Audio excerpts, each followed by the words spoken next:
picture this, if you will. Baisaran Meadow in Pahalgam, not too long ago, maybe before late April, really set in. They called it mini Switzerland, didn't they? They did, and for good reason. It's breathtaking. You can almost feel that crisp mountain air, see the incredible green carpet of grass stretching out those snow-dusted peaks all around. A really idyllic scene. Imagine tourists on horseback, just splashes of color, happy chatter echoing, a perfect, peaceful picture. A true gem, really. A place you'd go to escape, to find tranquility. It stays with you, that kind of beauty. Exactly. And then April 22nd this year, that image just shatters. Utter horror. The sound of gunfire ripping through the valley. 26 people gunned down, 25 Indian tourists, one Nepali citizen just caught completely unaware. And this wasn't random. Reports suggest it was meticulously planned, chillingly precise. The calculated nature is what's so disturbing. Targeting civilians in a place like that. Yeah. It screams intent, right? To spread fear, grab headlines. Absolutely. It's designed for maximum impact, maximum attention. And here's the bit that just chills you to the bone. Reports coming out saying the attackers were singling people out, apparently based on their religious identity. That adds a terrifying layer, doesn't it? It immediately injects this sectarian poison into the narrative. It moves it beyond just terrorism into something much darker, asking really difficult questions about the motives. Precisely. It complicates everything. And look, this isn't some isolated incident, sadly. We're talking the deadliest attack in the Kashmir Valley since Pulwama back in 2019. That's right. And Pulwama targeted security forces, remember? This targeting of civilians feels like a significant escalation. Things had seemed, well, relatively quieter before this. This feels different. More dangerous somehow. A definite shift. Targeting tourists, the alleged religious aspect. It signals a potentially new, very worrying phase. So we're left with this horrific scene, this terrible loss. And the big question, the one we're really digging into today is, what does this mean? Is it a terrible, tragic one-off? Or is this the start of something much worse? A dangerous new chapter between India and Pakistan, two nuclear powers. That's the core issue. Is this a prelude? We need to unpack this grim saga, try to understand the pieces. Right. Let's go back to that day. Baisaran. Beautiful place, then suddenly carnage. You have these tourists, families, just enjoying the scenery, completely oblivious. Imagine that piece just shattered. Violence intruding on what should have been a beautiful memory. It's hard to even contemplate. And the group blamed. Yeah. The Resistance Front, TRF, which we're told is basically an offshoot of Lashkar-e-Taiba, Layer T. Yes, and that Lacey connection is key. It points towards that familiar pattern of Pakistan-based groups, even if they use a new name like TRF as a front. The accounts. Yeah. They're harrowing. Gunmen with rifles, okay, but also wearing helmet cameras, filming the whole thing. That detail is particularly sinister. It suggests a propaganda motive, doesn't it? Not just violence, but recording it, spreading it, for fear, maybe recruitment. And amidst the horror, there's this story. A local Kashmiri Muslim horseman tried to shield some victims. Tragically, he died too.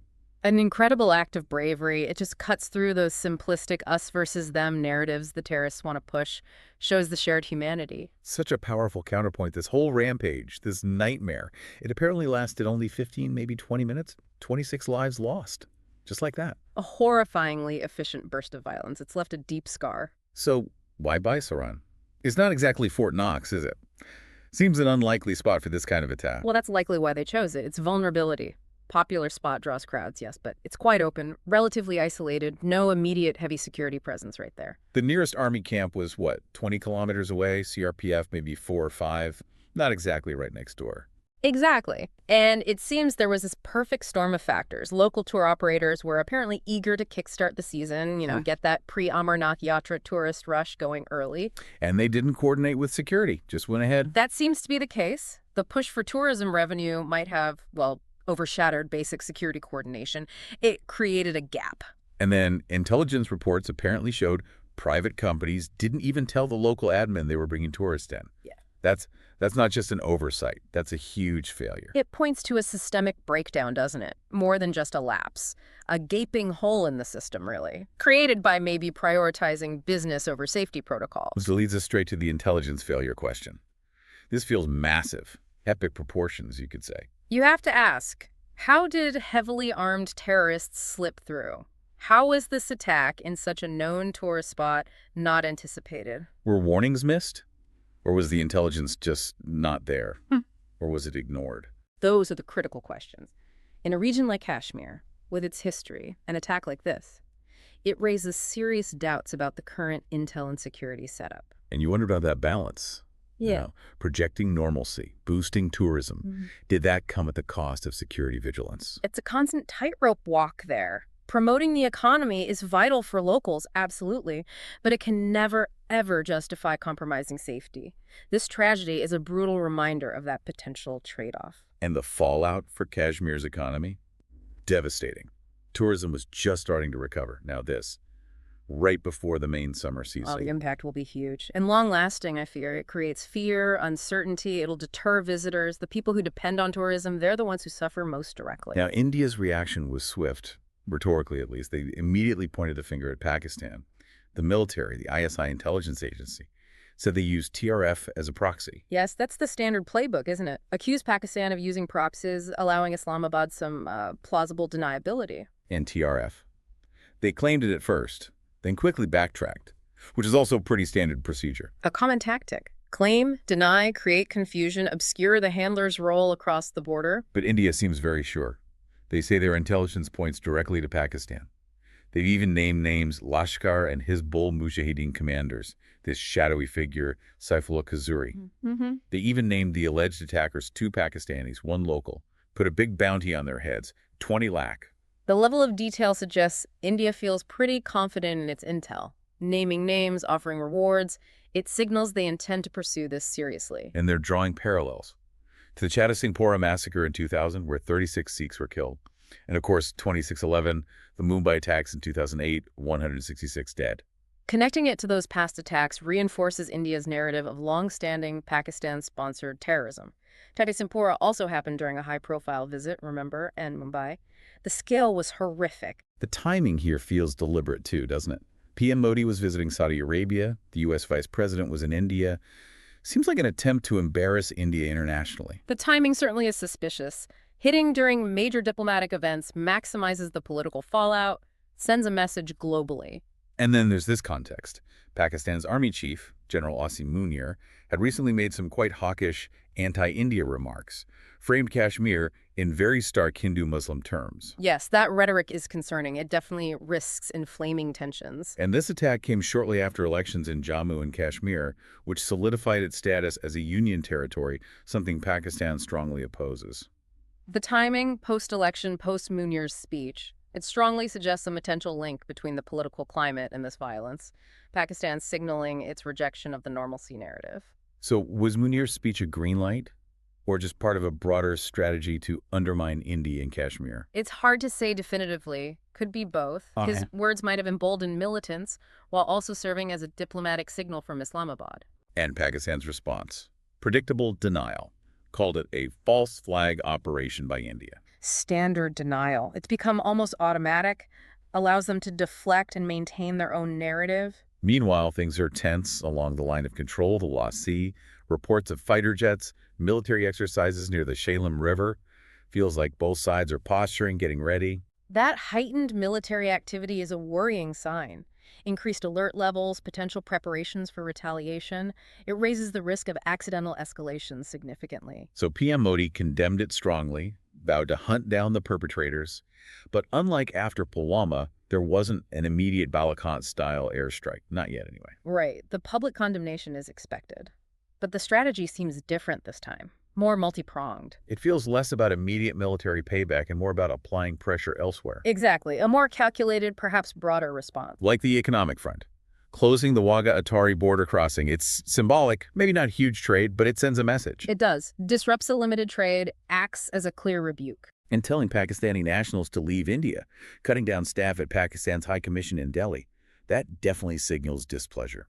These are diplomatic and economic pressure tactics. Limiting interaction, showing strong disapproval. But the really big move, the one causing major waves, is the Indus Waters Treaty. India is saying they're putting it on hold, suspending it in abeyance until Pakistan stops supporting terror. That is huge, a massive step. This treaty has held for decades, through multiple wars. It's a cornerstone. Threatening to suspend it. That's serious leverage. Extremely serious. It governs the water sharing of the major rivers. Pakistan gets the Indus, Jhelum, Chenab, absolutely critical for them. India gets silage, bees, ravi. And Pakistan's economy relies heavily on agriculture, right? So messing with those western rivers, Yeah. diverting water, building storage. It could be catastrophic for Pakistan. Agriculture is what, nearly a quarter of their GDP? Employs maybe 40% of the workforce? Their food security depends on that water. And India's water minister, C.R. Patel, was blunt. Not a single drop. Pakistan's reaction. They called it an act of war. That reaction tells you everything about how vital that treaty is for Pakistan. Threatening their water supply is seen as an existential threat. Beyond the economic pressure, India's launched a diplomatic offensive too, trying to isolate Pakistan, rally support. Yes, pointing to statements from the U.S., the Netherlands, Middle Eastern countries condemning the attack, even referencing past U.S. condemnations under Trump. They're trying to build that international pressure, remind everyone of Pakistan's alleged history with terror groups. It's about shaping the narrative, increasing diplomatic isolation, making Pakistan look like the problem globally. Even Bollywood got involved, apparently renewing bans on Pakistani artists and films. Small maybe, but adds to the pressure cooker atmosphere. It reflects the public mood in India and adds another layer, however symbolic, to the isolation effort. And back in Kashmir, a major security crackdown. Reports of demolishing homes of suspected terrorists like that Lashkar commander in Kupwara. Farooq Ahmed Tadwa's house, reportedly. Drones, helicopters buzzing over Baisaran, raids on dozens of suspected terrorist associates, and the NIA, India's top counter-terror agency, has taken over the case. That's the expected ground response, trying to dismantle networks, find those involved, send it a strong deterrent message. NIA involvement signals national priority. But still, that question hangs there. Why no immediate military strike like Balakot? It's the key strategic question. Why this different approach? Balakot was swift, seemed to catch them off guard. But Pakistan did retaliate, remember. Shot down that MiG-21, captured the pilot, Ivanandan Varthaman. That experience undoubtedly plays into current thinking. The risk of tit-for-tat escalation, the international fallout, it's a major calculation. So maybe they're playing a longer game this time, avoiding immediate conflict. Or waiting for Pakistan to lower its guard, perhaps. Could be several factors. A more comprehensive strategy, as we discussed. A careful weighing of escalation risks. Or perhaps waiting for a clearer justification or a more opportune moment. Playing the long game is definitely a possibility. And you can't talk India-Pakistan without the nuclear shadow, can you? Both have nuclear weapons. Pakistan around 170 warheads, India around 160. It just raises the stakes impossibly high. Absolutely. The nuclear dimension changes everything. It's the ultimate deterrent, but also the ultimate risk if things spiral out of control. Pakistan has that first-use doctrine, doesn't it? To counter India's larger conventional forces. If they feel they're losing conventionally, they might go nuclear? That's their stated posture, yes. It's designed to deter a full-scale Indian conventional attack, but it inherently lowers the nuclear threshold in a crisis. It's a dangerous doctrine. Remember that story from the Kargil War in '99? Clinton supposedly warning Nawaz Sharif about mid-level officers potentially controlling nukes. Terrifying. It highlights the immense danger of miscalculation or even unauthorized use in a high-tension environment. Command and control is critical. Interestingly, right now, Pakistan's civilian leadership PM Shehbaz Sharif, Defense Minister Asif, seem aligned with the Army Chief, General Munir. Unlike some past periods with clear civilian-military rifts. A unified front in Pakistan could mean a more assertive stance towards India, but it might also reduce internal checks and balances, potentially increasing risks. And Pakistan is definitely signaling. Closing airspace to India, moving air defenses north, planning missile tests near Karachi. They want India to know they're ready. These are classic signaling measures, demonstrating resolve, showing heightened alert, trying to deter any Indian military action. India must be running countless wargame scenarios, revisiting those post-Balakot deep strike plans. But any strike now feels riskier, right? More likely to escalate than in 2019. The threshold feels higher, yes. The strategic environment has shifted. A significant Indian military move now carries a much greater risk of triggering a wider conflict. Think about hitting a major base like Sargodha in Pakistan. The retaliation could be massive. Civilian casualties along the Losi. Those villages in Katua, Suchikar, they'd be on the front line. A direct attack on a major Pakistani military asset would almost certainly provoke a major response. The human cost, especially for civilians near the border, could be immense. And what if India targeted alleged terror infrastructure, like those madrasas they claim are training camps? The collateral damage risk. civilian deaths. That's a huge moral and diplomatic minefield. Think of the international backlash. Someone even apparently used the phrase India's Hamas moment in discussing that kind of scenario. Wow, that's a heavy comparison. The potential blowback, diplomatically and morally, would be enormous. Extremely risky. Targeting sites where civilians might be present invites intense scrutiny and condemnation. So what's Pakistan's game plan here? Are they trying to get the world's attention, hoping the U.S. or China steps in to mediate? Seeking international mediation is a standard part of Pakistan's playbook, but the global focus is elsewhere right now. Trump's stance shifted, China has its own concerns. It might not be as effective as they hope. Plus, their economy is in terrible shape. Soaring inflation, the rupee tanking, and now this threat to the Indus Waters Treaty, that could cripple them. Their economic vulnerability is extreme. The IWT suspension is a potent threat. It hits their agriculture, potentially water supply in cities. It adds immense pressure. And suspending the Simla Agreement, that feels like questioning the Law Sea itself. A very dangerous signal. Highly provocative. It challenges the very basis of the de facto border, raises alarms about potential attempts to change the status quo, even rhetorically. And those paragroups, Lay-T-Jem, Lay-J, they still exist in Pakistan. Maybe less influential, maybe ISI backing is quieter now, but they haven't vanished. The infrastructure is likely still there. Maybe support is less overt due to pressure, but the capability and intent probably persist to some degree. And things like the Taha Rana extradition from the U.S. for 2611, David Headley's confessions. That damages Pakistan's credibility, even with Middle Eastern allies. Absolutely. These cases keep Pakistan's links to terrorism in the spotlight, hurting their international standing and relationships. And the fear of being put back on the FATF gray list, that must be constantly hanging over them. Another potential economic body blow. Relisting by FATF would be devastating for their economy. India is almost certainly pushing hard for that behind the scenes. It's a key part of the pressure campaign. So if India does decide on military action, what are the realistic options beyond the huge risks we've discussed? Well, kinetic options are complex. Hitting terror camps again, maybe? But the impact is often temporary. And hitting military targets like Sargodha risks all-out war. Capturing territory seems completely off the table. Highly unlikely, yes. The costs and risks are just too high. So maybe something more limited. Drone strikes, using their new Rafales, the S-400 Shield. A more precise, air power-focused strike is technically possible. Drones for recon and strikes, jets for air cover. But Pakistan has F-16s, JF-17s, and India's older MiGs are a known vulnerability.